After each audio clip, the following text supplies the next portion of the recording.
Alright guys, for today's video. Okay, bago ang lahat, welcome to my YouTube channel ulit guys. So yun, on the way to, papunta tayo kay Kent Guerra to drinking coffee makakayako. Ano? So yun guys, welcome to my YouTube channel, no? On the way tayo to De La Costa. Pupunta tayo ngayon kay Kent para i-vlog ang kanyang bagong business. Ang kanyang business ngayon guys ay coffee, ice coffee. So yun guys, ayun ang bagong business ni Kent Guerra. Si Kent Guerra ay isang tattoo artist din guys, no? Eh yung coffee niya kasi ngayon guys, nag-improve na. Dati maliit lang yung binili namin ni Dudong. Kung hindi nyo kilala si Dudong, yan lagi yung kasama ko pag nagmumotor. Pero ngayon wala siya at galing school, pagod. Kaya yun, papahinga muna daw siya. Balik tayo sa kape guys. So ang kape niya binibenta ni Kent ngayon ay De La Costa, located at 39 pesos only. But punta natin siya. Sabi ko kasi bago ako mag-vlog, start na ako dito ng vlog eh. So yan po si Kent. Kung di nyo lang kilala, nako, mahina kayong nilalang. Charos. Parang pangalan ko sa vlog ko, Kiaros. By the way guys, so ito nga, papunta tayo kay Kent. Paulit-ulit ako, hindi ko na alam ano sasabihin ko. Dito tayo ngayon sa shortcut on the way to De La Costa. Okay guys, yan si Kent kasi tropa natin yan, kaibigan na rin. So ang trip namin dati niyan ay ano ba trip namin dati? Nakalimutan ko din yung trip namin eh. So ayun nga, yan si Kent kasi matagal na namin tropa yan. Nakilala namin siya sa Sunday printing, sa trabaho namin dun sa clothing, no? So doon ko nakilala yan si Kent, yung first day of work ko dun sa Sunday printing. But si Kent Guerra lang naman ang tropa kong rapper. Best yan. So may channel din yan si Kent eh. Kaso nga lang, di na siya nakakapag-upload ngayon, gawa ng busy, naghanap ng trabaho. Ngayon, nagbi-business siya yung, ayun nga, yung tulad ng sinabi ko kanina, yung kape. Ayan, check niya yan. Ayan yung kape niya. Ayan guys, nagsama kami niya ni Kent, ni Choi. Si Choi yung isa ko pang tropa, no? Si Kent Guerra kasi, working student yan noon, no? Habang nagtatrabaho sa Sunday printing, may schedule pa siya ng pasok nila sa college. But congrats Kent ulit, kasi graduate na ho siya, no? Ayan, kasabay niya po yung jowa din ng isang tropa ko. Ganyan kalupit si Kent Guerra. Ganda kasi ngayon ng hatak ng motor ko eh, kasi nagbagong change oil, pati bago yung gear oil eh. Tingnan mo, nagwa 150 ako, nakaliko. Si Kent Guerra ho ay isang malupit na artist. Nagtatato pa. Si Kent po ay isa sa mga sideline niya ang pagtatato, no? Kahit anong design yan. Kasi si Kent ko ay isang multiple talented person in the Mutual Band. Ganyan po katindi si Kent, no? The best pa sa quality, original pa sa legit. But si Kent lang naman ang tropa naming umuwi ng safe kahit lasing. Joke lang guys. So ayun nga, si Kent kasi napaka ano nga yan eh, pampalubog ng love Kent to. Tingnan mo, panoodin mo to. Si Kent kasi guys, kung Kent ko sa inyo, yan tropa natin yan, napaka-talented. Ayan, napaulit-ulit tayo. Si Kent lang naman ang the best sa pagtatato. Para sa akin ewan ko lang sa iba, kasi may mga tattoo artist pa na mas malupit sa kanya, diba? Di natin masasabi na siya lang yung malupit. May mas malupit pa dun, diba? So So ayun guys, bago nga pala ang lahat, magchat na ako sa kanya, papunta na ako kasi nandito na ako sa Riverside eh. Ito. Okay, dito tayo, tabi tayo dito. Yan, tabi muna tayo dito guys. Magchat muna ako sa kanya na on the way na ako kasi nandito na ako sa Riverside.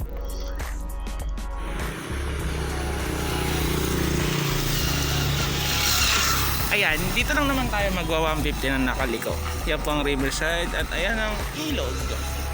So yan, makikita nyo guys, ayan ang ilog. So yun, punta na tayo kay Ken.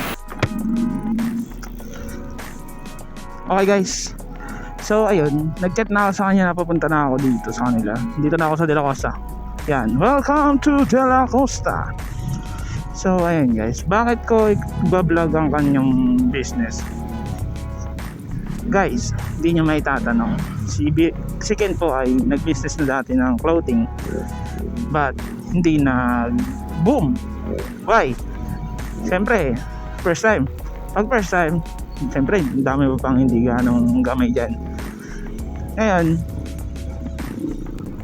meron kaming mga tropa, may mga experience sa mga ganyang bagay tulad ng business. Yan, tulad ngayon ni Kent na nag-start ulit ng business. Yan nga yung coffee, iced coffee. Yan, papakita ko sa inyo yung menu. Pang! So, ayan ang kanyang menu guys. Check nyo na lang sa kanya. Bali, message nyo siya, no? Yan ng Facebook niya, Kent. So, yan guys. Add nyo siya. At gusto nyo magpa-deliver, located to De La Costa. Free lang ata pag taga dito sa mismo De La Costa. But pag doon na sa amin mismo sa Siglahan, may bayad. Siyempre may bayad yan guys. Siyempre ang gamit niya dyan ay motor. Siyempre, ano ba kailangan ng motor pag papunta doon? Siyempre gasolina, di ba? So yan, medyo maliit lang naman siguro yung ibabayaran niya dyan. Hindi naman ganun kalaki. So ayun nga guys, tulad nga sinabi ko kanina, yung business ni Kent kasi bago ulit. Ayun nga, bakit iba-vlog ko tong kape ni Kent? Bakit ka mo? Ganito yan guys eh. Diba ngayon maliit pa lang yan. What if biglang lumaki yan? Business ni Kent, diba? Diba? So di natin alam ang mangyayari guys. Ang di natin alam kung ano ang takbo ng mundo. Dahil ito na nga guys. So ayun nga, di natin alam kung ano mangyayari. Kaya dapat itong mga small business na to sinusuportahan natin to. Malay mo, magkaroon pa ng isang branch, di ba? Malupit yan. Sige, biglang magkakaroon ng branch yan pag nag-boom ang kanyang kape. Ngayon, malapit na tayo sa kanya. So, kita-kita na lang tayo dun. So, ayun. Nandito na ako sa bahay nila Kent. Ayun, si Kit ko. Nagsa-sound trip. Anis. Ay, may ano na pala siya. Hello! Ganun pa rin. Bibili ako ng... Kakapi kami. Malupit ba yan? Malupit.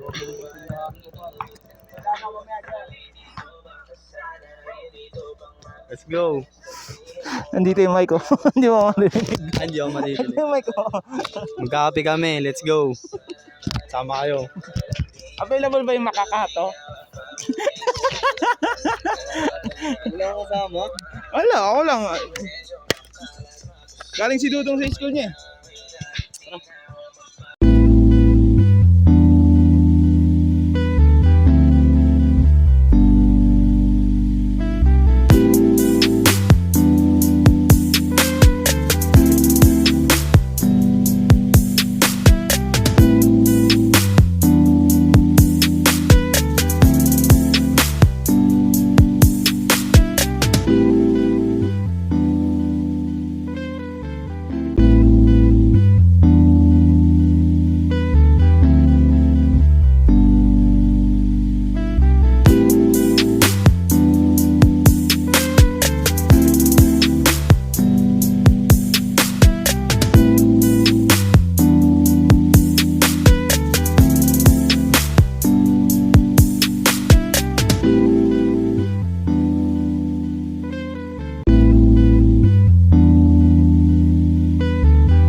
So ayun nga guys, papaliwanag sa inyo ni Ken kung paano kami nagkakilala sa Sundays. Take 2 na to, take 2. Wala kasing mic kanina eh. Hindi, una ko nakita si Keanu sa Sundays. Nag-ano siya, nag-heat press. Nagpa-plan siya ng mga damit. Tapos yun. Galing agad yun, no? Oo, galing agad. Tapos yun. Pinapiran ko siya. Yeah. Yun. So yun na. Parang kwento-kwento na kami. Kinakausap-kausap ko na siya. Tapos yun. Hanggang sa dumadayo na ako sa kanila, sa Siglan. Para mag-inom. Ayun, yun. Kaalala na kami ni Keanu nun. Mga ganun. Pero guys, bago pa ang lahat. Si Ken kasi, ano yan eh? Multiple talented. Legit pa sa original. Honesty pa yan guys. Nagbibigay ng baon sa bata, alas 7 ng umaga. Paglasing. Hindi, yung eksena kasi na yun, nag-inom kami ng alas 2 ng madaling araw. Inaabot kami ng umaga. Umabol lang ako nun eh. Inabot kami ng umaga. Ay, pasukan ng mga estudyante. Napar, di alam ni Maying to. Baka may-ari ako. Namigay ako ng baon sa mga dumadang estudyante. Yun. Ganun ako malasing. Baka maya, yung mga fans mo, gusto na ako kainuman para. Wala po akong pera. Start with business. By the way, malapit na ako umuwi. So, promote mo naman kung ano yung business mo. Tulad kanina, sinabi mo, lahat ng lahat ng menu mo. Ano masasabi mo ngayon na masasabi mo ngayon na nandito ako? Hindi, ang angas ko eh. Yun, si Keanu yung surprise pumunta. Pero minsan siya yung nasusurprise kasi wala ako dito pag pupunta siya. Yung follow, subscribe nyo si Kiaros TV. Kiaros TV ba? Kiaros Official lang. Kiaros Official. Content niya, motovlog. Supportahan nyo siya guys. Ako din, supportahan nyo din ako. May YouTube pala ako, Why Not Official. Ayan, pa-plug niya yan par. Kita ko yun. Sa Facebook, ayan, supportahan nyo ako dyan. Wala pang page yung munting negosyo ko. Nagsisimula pa lang ako. Sa mga may naisip na hassle dyan, huwag kayong matakot sumubok. Tsaka tuloy-tuloy nyo lang yan, par. Maniwala kayo sa sarili nyo. Totoo yun. Ang mo, pati strong, ingat-ingat oh. Yun. Salamat sa panonood. Ikaw na, vlog mo to eh. Ikaw mag-outro niyan par. Peace out. By the way guys, so ayun nga, maraming salamat kay Kent, no? Libre pa tayo ng kape. Thank you so much, Kent. So, ayun guys, susuportahan natin yung small business niya. But, tignan mo nga naman, aayon din sa atin ng ating weather. Taglish. So ayun guys, susuportahan ko yung business niya hanggang sa lumaki yan. Di man sa ngayon, but soon, di ba? Magtiwala lang tayo. Tama naman yung sinabi niya kanina eh. Huwag tayong matakot sumugal.